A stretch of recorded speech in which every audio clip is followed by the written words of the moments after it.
Dear students of economics, let us understand the basic concepts of macroeconomics. One of the pioneers of the subject we call in economics today, Adam Smith, named his most influential work an inquiry into the nature and cause of the wealth of nations. मतलब बहुत ही famous economist Adam Smith ने उनकी एक किताब थी an inquiry into the nature and cause of the wealth of nations में बहुत ही व्याख्यामूलक वर्णन किया है what generates the economic wealth of a nation. एक देश एक राष्ट्र के वेल्थ का निर्माण कैसे होता है। व्हाट मेक्स कंट्री रिच और पुअर, कैसे देश धनी या गरीब होते हैं। These are some of the central questions of economics, ये कुछ मूलभूत प्रश्न हैं इकोनॉमिक्स के। It is not that countries which are endowed with a bounty of natural wealth, minerals or forest, or the most fertile lands are naturally the richest countries। हाँ देखिए, ऐसा नहीं है कि जिस कंट्री के पास बहुत सारे मिनरल रिसोर्सेस हैं, बहुत सारे फॉरेस्ट रिसोर्सेस हैं, बहुत ही फर्टाइल लैंड है, नेचुरली गिफ्टेड कंट्री है, वही दुनिया की सबसे रिचेस्ट कंट्री है। In fact the resource rich Africa and Latin America have some of the poorest countries in the world। दुनिया में सबसे अधिक नेचुरल रिसोर्सेस वाले महादेश अफ्रीका और लैटिन अमेरिका यानी कि जो साउथ अमेरिका है, वहाँ नेचुरल रिसोर्सेस अबंडेंट है बहुत बड़ी मात्रा में, लेकिन फिर भी वहाँ गरीब, दुनिया का सबसे गरीब देश है, क्योंकि वो रिसोर्स को प्रॉपरली यूज कैसे करे, चैनलाइज कैसे करे, इकोनॉमिक पॉइंट ऑफ व्यू से, बिजनेस अप्रोच से कैसे उसको यूज करे, खुद भी जीविकोपार्जन करे और दुनिया को भी उससे उससे बने प्रोडक्ट बेच करके जीवन चलाएं, ऐसा उनके कंसेप्ट में नहीं है, यानी कॉमर्शियल अप्रोच नहीं है। Whereas many prosperous countries have scarcely and natural any natural wealth, यानी दुनिया के जो सुखी संपन्न देश हैं उनके पास खुद का नेचुरल रिसोर्सेस काफ़ी कम है, लेकिन वो दुनिया के सबसे अधिक सुखी संपन्न देश हैं। There was a time when possession of natural resources was the most important consideration, but even then the resource had to be transformed through a production process. मतलब एक ऐसा समय था जब नेचुरल रिसोर्सेस को रखना, अपने पास होना काफ़ी संपन्नता का प्रतीक होता था। बट मोस्ट इम्पॉर्टेंट कंसिडरेशन मन अच्छा माना जाता था, but even then the resource had to be transform through a production, लेकिन उस रिसोर्स को एक उत्पादन प्रक्रिया के माध्यम से तरह तरह की चीज़ें उससे बनाना होगा, उसको बाज़ार में बेचना होगा। ये एक दौर इंडस्ट्रियल रिवोल्यूशन के बाद नया आया। The economic wealth or well being of a country thus does not necessarily depend on the mere possession of resources, यानी किस कोई भी देश कितना इकोनॉमिकली वेल्दी होगा, डेवलप्ड होगा, वहाँ वेलबींग अच्छा होगा, ये ज़रूरी नहीं कि उस देश के पास कितने रिसोर्सेस हैं।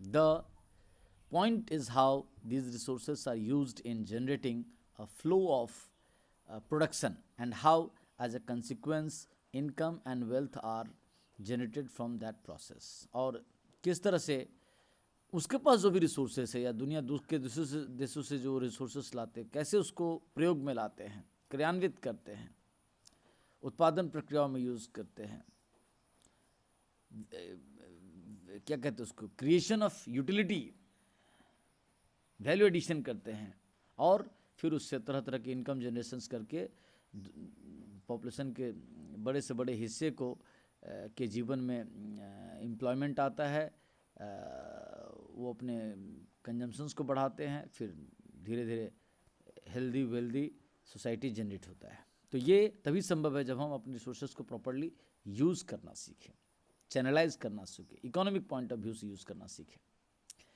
Let us now dwell upon this flow of production। How does this flow of production arise. People combine their energies with natural and man-made environment within a certain social and technological structure to generate a flow of production. चलिए हम लोग समझते हैं इस उत्पादन चक्र को, जिसमें ये जो प्रोडक्शन चक्र है वो कैसे काम करता है, किस तरह से उत्पन्न होता है, उसको समझेंगे। फिर people combine their energies with natural and man made environment, व्यक्ति कैसे अपने शक्ति, अपनी क्षमता, अपने प्राकृतिक संसाधनों का और मानव निर्मित परिवेशों का समन्वय कर within a certain social and technological structure to generate a flow production, कैसे एक आर्थिक ढांचे, आर्थिक सामाजिक और तकनीकी रचना में उत्पादन प्रक्रिया का सृजन करता है। In our modern economic setting this flow of production arises out of production of commodities, goods and services. मतलब मॉडर्न इकोनॉमिक्स में ये जो प्रोडक्शन तभी होता है जब प्रोडक्शन से प्रोडक्शन होता है, मतलब एक चीज़ बनी फिर उससे दूसरी चीज़ बनती है, चाहे वो छोटे फर्म हो, बड़े फर्म हो, हाउस होल्ड इंडस्ट्री हो, कॉटेज इंडस्ट्री हो, सभी कुछ बनी हुई चीज़ें से फिर नई चीज़ें बनाते हैं।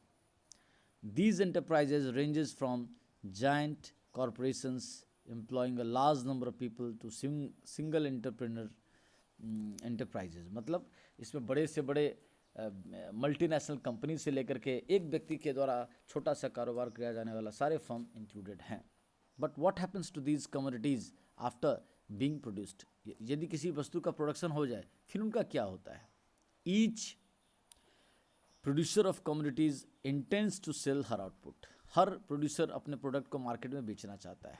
सो from the smallest items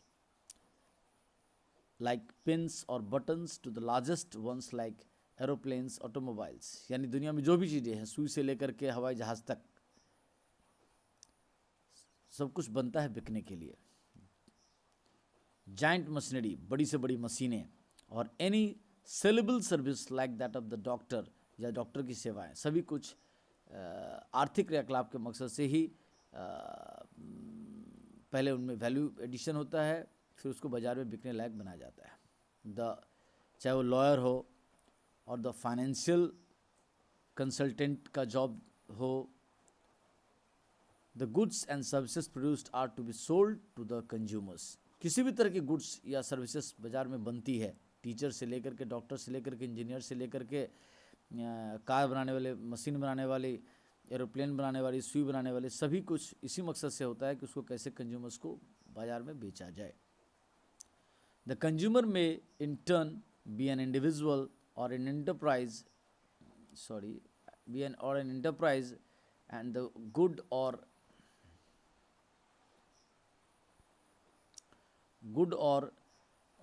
service purchased by that entity might be for final use or for use in further production। मतलब अब वो जो कंज्यूमर होता है, जो भी चीज़ें बाज़ार से खरीदता है, वो कंज्यूमर दो तरह का हो सकता है। एक ऐसा कि जो प्रोडक्ट को परचेज करे वो खुद यूज़ करेगा कंजम्पशंस के लिए, उससे कुछ क्रिएशन नहीं। लेकिन कुछ लोग ऐसे चीज़ें परचेज करते हैं जिससे उसको फिर फर्दर प्रोडक्शन प्रोसेस में दो तरह से यूज़ करते हैं। एक कि हमने जेरोक्स मशीन खरीद दिया और उसे जेरोक्स कर करके बेच रहे, इस तरह से कैपिटल गुड्स के रूप में भी हम उसको यूज़ कर सकते हैं। दूसरा होता है कि हम पेज खरीद रहे, लेकिन उसमें पेजेस खरीद रहे, उसमें प्रिंटिंग करके बेच रहे, तो वैल्यू एडिशन करना यानी। और एक होता है कि हम चाय पत्ती खरीदे, घर में चाय बना के पी लिए, तो हम रीसेलिंग नहीं करेंगे। एक हुआ कि चाय पत्ती, चीनी, दूध खरीदे, चाय बनाए, उसको तुरंत बेच दिए, फिर से चाय पत्ती चीनी लाएंगे, बनाएंगे, बेचेंगे, बार बार करना पड़ेगा। लेकिन अगर उसके लिए बर्तन एक बार खरीदेंगे कंज्यूमर के रूप में, तो बर्तन अपने पास बार बार यूज़ करेंगे चाय बनाने के लिए। यानी इस तरह से हम देख रहे हैं कि दुनिया में जो चीज़ें बन रही हैं वो जो बिक रही हैं, जब सेल हो रही हैं, तो उसमें आप क्या देख रहे हो कि दो तरह के गुड्स है, एक इंटरमीडिएट गुड्स और एक फाइनल गुड्स है। अब फाइनल गुड्स भी दो तरह का है। फाइनल गुड्स जो बाज़ार में बिक रहा है, एक होता है कि हम फाइनल गुड्स अपने घर में ले आते हैं, उसको कमर्शियल यूज़ नहीं करते हैं, एक होता है कि हम जो भी चीज़ गुड्स फाइनल गुड्स के रूप में खरीदे हैं वो फिर से कहीं जा कर के फर्दर प्रोडक्शन में काम आएगा, तब फिर वो फाइनल गुड्स नहीं होता, वो इंटरमीडिएट गुड्स हो गया। किसी जो जिसने बना दिया उसके लिए फाइनल गुड्स है, लेकिन ओवरऑल इकोनॉमी के हिसाब से वो इंटरमीडिएट गुड्स है, क्योंकि फर्दर प्रोडक्शन में होगा। जैसे आप जो किसान है वो सपोज कीजिए गाय और भैंस से दूध निकाला, तो दूध उसने निकाल लिया, ये अब वो दूध को बेचता है, तो दूध को फिर एक दूसरे, अब दूध कई लोगों को बेच सकता है, हमको आपको घर में दे दिया, तो हम लोगों के लिए वो दूध फाइनल गुड्स हो गया। लेकिन वो दूध कोई दही बनाने वाला लेता है, कोई चाय बनाने वाला लेता है, कोई मिठाई बनाने वाला लेता है, तो जो दूध बेचा जा रहा है किसी दही बनाने वाले को, किसी मिठाई बनाने वाले को, किसी घी बनाने वाले को, तो कहा जाएगा कि वो तब दूध इंटरमीडिएट गुड्स के रूप में यूज़ होगा। उसी तरह से एक फैक्ट्री है जो सपोज कीजिए क्रेन बना रही है, तो क्रेन किसी ऐसे बिजनेस में जाएगा जहां बार बार उसको प्रोडक्शन में यूज़ करेंगे, तो वो कैपिटल गुड्स कहलाएगा। लेकिन हम क्रेन खरीद रहे हैं, फिर दूसरे को बेच दे रहे, खरीद रहे बेच रहे, तो उसके लिए तो वो बिज़नेस है, वो अभी वैल्यू एडिशन हो रहा है। जैसे कि प्रोड्यूसर से होलसेलर्स, डिस्ट्रीब्यूटर, फिर रिटेलर, तब ना फाइनल कंज्यूमर के पास पहुंचा। तो यानी final goods, intermediate goods depend करता है किस पर, कि गुड्स अभी प्रोडक्शन प्रोसेस में कितना, अब कहीं और किसी प्रोडक्शन प्रोसेस का पार्ट नहीं होगा, कोई वैल्यू एडिशन नहीं होगा उसका, तो वो हो गया फाइनल गुड्स। लेकिन अगर वो फर्दर किसी उसका एक और रूपांतरण होगा, उसमें कुछ चेंजेस ला करके फिर से उसको बेचा जाएगा, तब वो हो गया intermediate goods.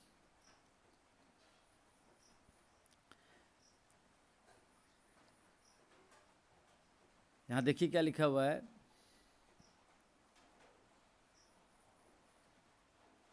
when it is used in further production it often loses its characteristics। सही बात है, जब हम गुड्स को बार बार फिर से उसको प्रोडक्शन के रूप में यूज़ करते हैं तो उसका रूप, रंग, आकार, प्रकार, गुण आदि बदलते रहता है। As that specific good and is transform through a productive processes into another good, और उत्पादन प्रक्रिया के माध्यम से उसमें फिर रूपांतर होकर उससे कुछ नया चीज़ बन जाता है। Thus a farmer producing cotton sells it to a spinning mill where the raw cotton undergoes transformation to yarn। मतलब जैसे कि एक किसान अगर कॉटन किसी धागा बनाने वाले कंपनी को बेच देता है, तो धागा बनाने वाली कंपनी के लिए वो जो कॉटन, उस किसान के लिए वो कॉटन फाइनल गुड्स था, और धागा बनाने वाली कंपनी के लिए वो इनपुट है। लेकिन ओवरऑल इकोनॉमी के लिए फार्मर के द्वारा बेचा गया कॉटन फाइनल गुड्स नहीं है, क्योंकि वो स्पिनिंग मिल के द्वारा फर्दर प्रोडक्शन में यूज़ होगा, इसीलिए वो इंटरमीडिएट गुड्स है। दस अ फार्मर प्रोड्यूसिंग, तो मैं समझा दिया, हाँ कहाँ था, yarn is in turn sold to a textile mill. तो धागा बनाने वाले ने भी धागा बना करके किसको बेचा, टेक्सटाइल मिल को बेचा। तो देखिए कॉटन फार्मर ने बेचा धागा बनाने वाले को, धागा बनाने वाले ने धागा बना करके उस कॉटन से फिर टेक्सटाइल मिल को बेच दिया। तो ये धागा बनाने के वाले के लिए फाइनल गुड्स था धागा, लेकिन इकोनॉमी के लिए वो धागा फाइनल गुड्स नहीं था, क्योंकि वो धागा फिर से जाएगा टेक्सटाइल मिल में, वहाँ फिर से उस धागे से तरह तरह का कपड़ा या कुछ भी चीज़ बना करके बेचा जाएगा। तो यानी फिर से उसमें वैल्यू एडिशन होगा। और फिर क्या हुआ यहाँ, textile mill where through the productive process it is transformed into cloth, फिर उसको कपड़ा का रूप दिया गया। The cloth is in turn transform through another productive processes into an article of clothing which is then ready to be sold finally to the consumers for final use। और फिर वो फैक्ट्री में बनने के बाद डिस्ट्रीब्यूटर, होलसेलर, रिटेलर होते हुए अंतिम ग्राहक के पास जब पहुंच जाएगा, जिसे वो खुद पहनने के लिए यूज़ करेगा, तब वो फाइनल गुड्स कहलाएगा। Such an item that is meant for final use and will not pass through any more stages of production or transformation is called a final good. यानी जब कोई गुड्स और किसी उत्पादन प्रक्रिया का हिस्सा न बने, किसी कॉमर्शियल इकोनॉमिक अप्रोच के लिए उसको न यूज़ किया जाए, तब वो कहलाएगा फाइनल गुड। तो क्वेश्चन उठ रहा, why do we call this a final good? इसे फाइनल गुड कहते क्यों हैं? Because once it has been sold it passes out of the active economic flow. यानी जब फिर पुनः वो किसी उत्पादन प्रक्रिया का हिस्सा नहीं होता है या किसी इकोनॉमिक एक्टिविटी का हिस्सा नहीं होता है, तभी वो फाइनल गुड्स कहलाएगा। जब तक वो इकोनॉमिक एक्टिविटीज़ का हिस्सा रहेगा, उसका रूपांतरण, उसका ट्रांसफॉर्मेशन, उसमें चेंजेस, उसमें बदलाव आते रहेंगे और ओनरशिप ट्रांसफ़र होते रहेगा इकोनॉमिक पॉइंट ऑफ व्यू से, तब तक वो इंटरमीडिएट स्टेज में है, उसमें वैल्यू एडिशन हो रहा है। और जैसे ही वो production economic point of view से जब ओनरशिप ट्रांसफ़र बंद हो गया है, फाइनल कंज्यूमर्स उसको लिया अपने खुद के प्रयोग में या किसी को गिफ्ट कर दे, वो अलग बात है, बट वो तब वो फाइनल गुड्स कहला जाएगा। It will not undergo any further transformation at the hands of any producer. यानी एक फाइनल गुड्स फिर किसी प्रोड्यूसर के हाथ में उसमें कुछ बदलाव लाने के लिए नहीं प्रयोग होता है। इट में however undergo transformation by the action of the ultimate purchaser. हाँ, अब खुद खरीदने वाला उसको घर में जो करे, उसको काटे छाटे छोटा बड़ा करे, लेकिन वो बिजनेस पॉइंट ऑफ व्यू से नहीं कर रहा है। In fact many such final goods are transform during their consumption. उत्पाद प्रयोग के समय, उपभोग के समय बहुत सारे फाइनल गुड्स में बदलाव आता है, लेकिन वो इकोनॉमिक पॉइंट ऑफ व्यू से नहीं आता है। जैसे आपका फुल शर्ट है, आप उसको काट करके हो सकता है हाफ शर्ट में कन्वर्ट कर ले, हो सकता है जीन्स को काट करके हाफ पैंट में बदल ले, लेकिन वो आप बिजनेस पॉइंट ऑफ व्यू से नहीं कर रहे कि जीन्स खरीद रहे हैं उससे हाफ पैंट बना बना के बेच रहे हैं। जब ऐसा करेंगे तब वो इंटरमीडिएट गुड्स या में आएगा। लेकिन जब हम अपने घर में कुछ कर रहे हैं तो वो फाइनल गुड्स ही हुआ, क्योंकि वो अंतिम बार जब बिका था उसके बाद फिर से उसमें वैल्यूएशन करके कहीं और किसी काम में नहीं ले जाया गया। In fact thus the tea leaves purchase by the consumer are not consumed in that form, they are use to make drinkable tea. अब चाय पत्ती हम लोग आम आदमी जो खरीदते हैं घर परिवार में, उससे चाय बना के पीते हैं। तो चाय बनाने से तो ट्रांसफॉर्मेशन हो रहा, रूप बदल रहा है, लेकिन वो बाजार में बेचने के मकसद से नहीं हो रहा, वो हम लोग अपना घर में पीने के लिए यूज़ कर रहे हैं, तब वो फाइनल गुड्स हो गया वो चाय पत्ती। लेकिन वही चाय पत्ती अगर किसी दुकान वाले के द्वारा, होटल वाले के द्वारा चाय बना बना करके बेचा जा रहा है, या किसी फैक्ट्री से हम चाय पत्ती खरीद ले रहे हैं, उससे थोड़ा थोड़ा पैक बना करके उसको बाजार में बेच रहे हैं, तब फिर वो चाय पत्ती जो हम खरीद रहे हैं फिर से बना के उसको बेच रहे हैं, या तो चाय बना के बेच रहे हैं या चाय का पैकेट बना बना के बेच रहे हैं टी लीव्स का, तब वो फिर इंटरमीडिएट गुड्स हो गया। Similarly, most of the items that enter our kitchen are transformed through the process of cooking. अभी देखिए, आप घर में चावल लाते हो कच्चा, उसको पका के भात बना के खाते हो, आप सब्जी कच्चा लाते हो, उससे सब्जी बनती है। यहाँ भी तो ट्रांसफॉर्मेशन हो रहा, रूप बदल रहा, रंग बदल रहा, लेकिन ये बिजनेस पॉइंट ऑफ व्यू से नहीं हो रहा है, ये इकोनॉमिक पॉइंट ऑफ व्यू से नहीं हो रहा है। लेकिन वही सब्जी, हरी सब्जी खरीदा करके, चावल खरीदा करके जब होटल में किसी में पहुंचता है, मछली खरीदा करके जब होटल में पहुंचा, चाय पत्ती खरीदा करके जब होटल में पहुंचा, तो होटल वाला उसको बना बना करके ग्राहकों को बेच करके पैसा कमाता है। तो यानी जब भी ट्रांसफॉर्मेशन, रूप रंग बदलाव, आकार प्रकार चेंज करना इकोनॉमिक पॉइंट ऑफ व्यू से, बिजनेस के अप्रोच से करते हैं, तभी वो इंटरमीडिएट गुड्स कहलाता है, तब तक वो इंटरमीडिएट गुड्स कहलाते रहता है।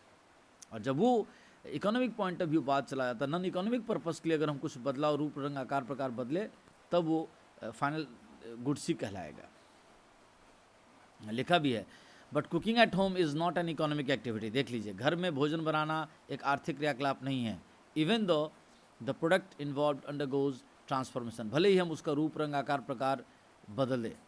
Home cooked food is not sold to the market. घर में बनाया हुआ भोजन हम बेचने के मकसद से नहीं बनाते हैं। However, if the same cooking or tea brewing was done in a restaurant, देखिए समझा ही दिया कि भोजन बना, तरह तरह के व्यंजन बना करके, चाय बना करके अगर किसी रेस्टोरेंट वाले बेच रहे, तो the cook product would be sold to consumers, customers, then the same item such as tea leaves would cease to be a final good, तब उसको फाइनल गुड्स नहीं कहा जाएगा, and would be counted as input or intermediate goods to which economic value addition can take place, क्योंकि उसमें भी further value addition होना है और उसका ऑनरशिप ट्रांसफ़र भी होना संभव है। Thus, it is not in the nature of the good, but in the economic nature of use that a good becomes a final good. यानी ये नहीं कि गुड्स के स्वभाव से देखकर पता चलेगा कि गुड्स फाइनल गुड्स है कि इंटरमीडिएट गुड्स है।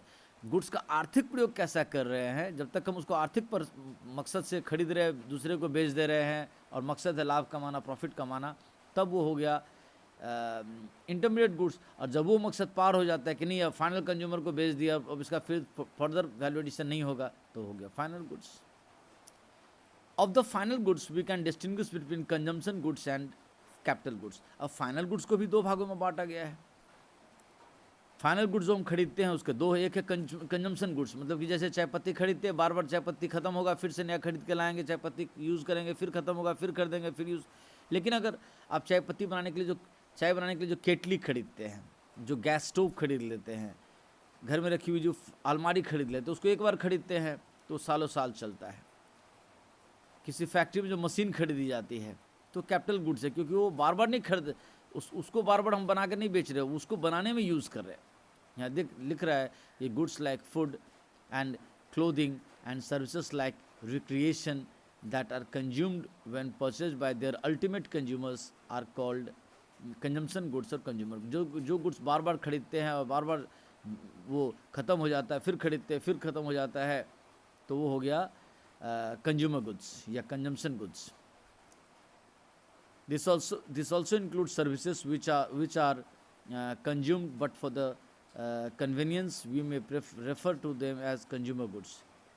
जैसे एक टीचर एक दिन क्लास दिया तो फिर अगले दिन क्लास देना पड़ता है, तो सर्विसेज भी जो क्या कहते हैं उसको बार बार लेना पड़ता है, तो हो गया कंज्यूमर गुड्स में आ गया। Then there are other goods that are a durable of durable character, जो टिकाऊ है, which are used in the production process, जो उत्पादन प्रक्रिया में बार बार प्रयोग होगा, यूज़ होगा, एक बार उसमें पैसा लगाएंगे तो वो चीज़ बार बार आपके लिए काम करेगा। दीज आर टूल्स, तरह तरह की औजारें, implements and मशीनें, while they make production of other commodities feasible, वो उत्पादन प्रक्रिया को सरल बनाते हैं, उत्पादन करने में संभव मदद करते हैं। they themselves don't get transformed in the product, उनका रूपांतरण नहीं होगा, वो और वस्तु और सेवाएं बनाने में प्रयोग आएंगे, यूज़ किए जाएंगे। They are also final good, वो भी फाइनल गुड्स है, क्योंकि वो फर्दर उनका वैल्यू एडिशन नहीं हो रहा, लेकिन वो वैल्यू एडिशन में मदद कर रहे हैं। They are also final goods, yet they are not final goods to be ultimately consumed. हाँ, ऐसा नहीं, वो इस तरह के फाइनल गुड्स नहीं है कि यूज़ करेंगे ख़त्म हो जाएगा, वो बार बार यूज़ होने वाला गुड्स है। इसीलिए जो गुड्स बार बार यूज़ होने वाला हो, टिकाऊ हो, ड्यूरेबल हो, जैसे एक टेलीविज़न सेट हो गया, एक एसी का सेट हो गया, इलेक्ट्रिक फ़ैन हो गया, एक्सेट्रा, तो ये सब हो गया आपके प्रोड्यूसर गुड्स, या यहाँ पे इकोनॉमिक में इसको कैपिटल गुड्स कहा जाएगा। यानी फाइनल गुड्स के दो, जो कंज्यूमर गुड्स और कैपिटल गुड्स। क्लियर हो गया होगा।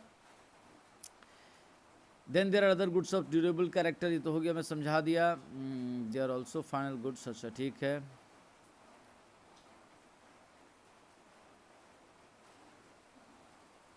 Unlike the final goods that we have considered above, they are the crucial backbone of any production process. बोल रहा क्या कि ये जो कैपिटल गुड्स होते हैं, ये उत्पादन प्रक्रिया के रीढ़ की हड्डी होते हैं।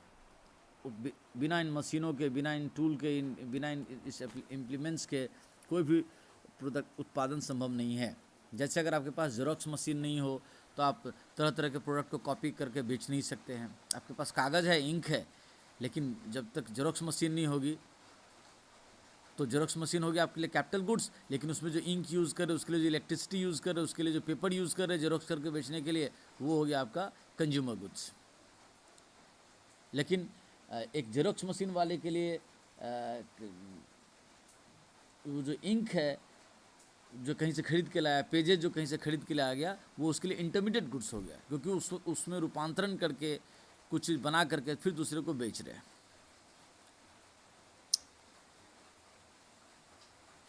तो अभी तक मैं आपको क्या क्या समझा दिया।